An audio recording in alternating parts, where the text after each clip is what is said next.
materi titrasi diazotasi, yakni saya mengambil jurnal terbitan Indonesian Journal of Pharmaceutical Science and Technology dari Universitas Padjadjaran yang sudah terakreditasi Sinta 2 dengan judul jurnal Method Validation of Chloramphenicol Analysis in the Serum Based on Diazotization Reaction.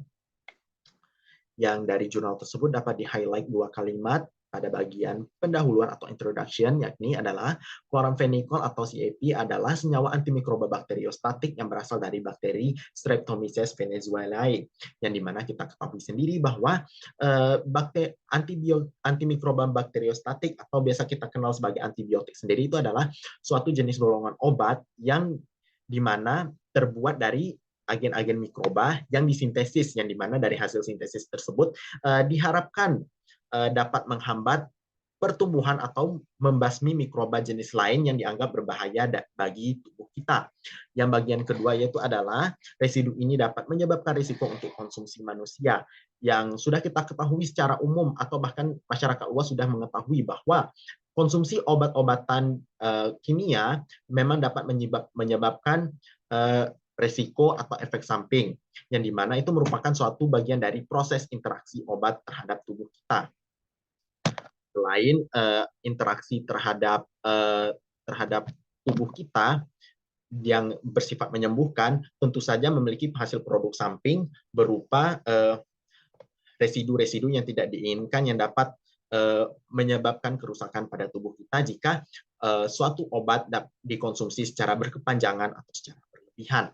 Yang kemudian dari struktur kimianya yang kita lihat, yakni ada gugus OH, yang dimana gugus OH sendiri itu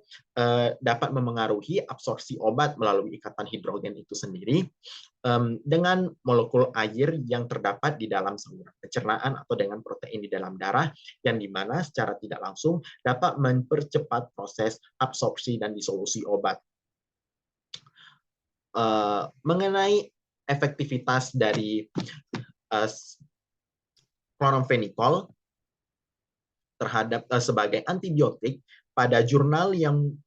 diterbitkan oleh Jurnal Kimia Riset yang sudah terakreditasi Sinta 3 yang berjudul Identifikasi dan Uji Resistensi Staphylococcus aureus terhadap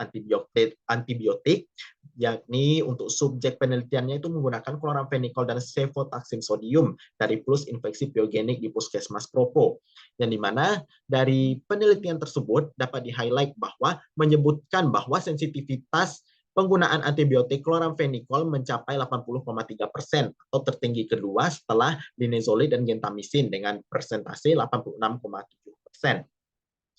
Hal ini sudah menjadi bukti yang kuat bahwa chloramphenicol sendiri merupakan suatu jenis antibiotik yang kuat. Nah, apa hubungannya dengan diazotasi? Di sini dari jurnal yang saya ambil sebelumnya, yaitu adalah jurnal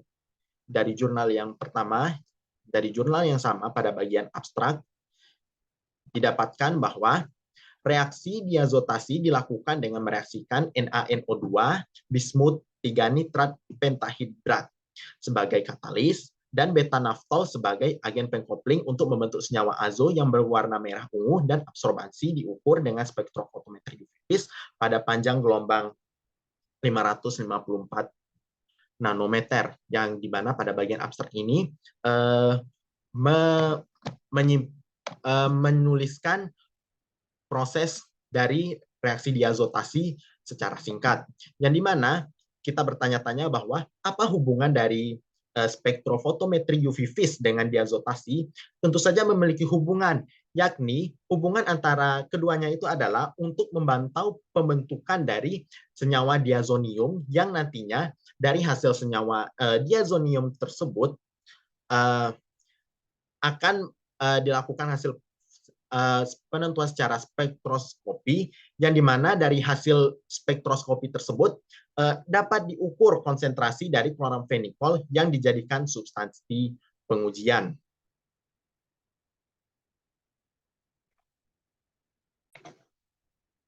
Sehingga dapat kita simpulkan hubungan antara titrasi diazotasi dengan titrasi diazotasi sendiri digunakan maksud saya digunakan dalam penentuan kadar konsentrasi suatu obat atau kadar konsentrasi suatu substansi yang akan kita teliti, yang dimana dari konsentrasi tersebut, yakni kita menggunakan substansi berupa obat jenis kloramfenikol, dapat ditentukan dari konsentrasi tersebut untuk disolusi dan absorpsi dari obat yang kita gunakan,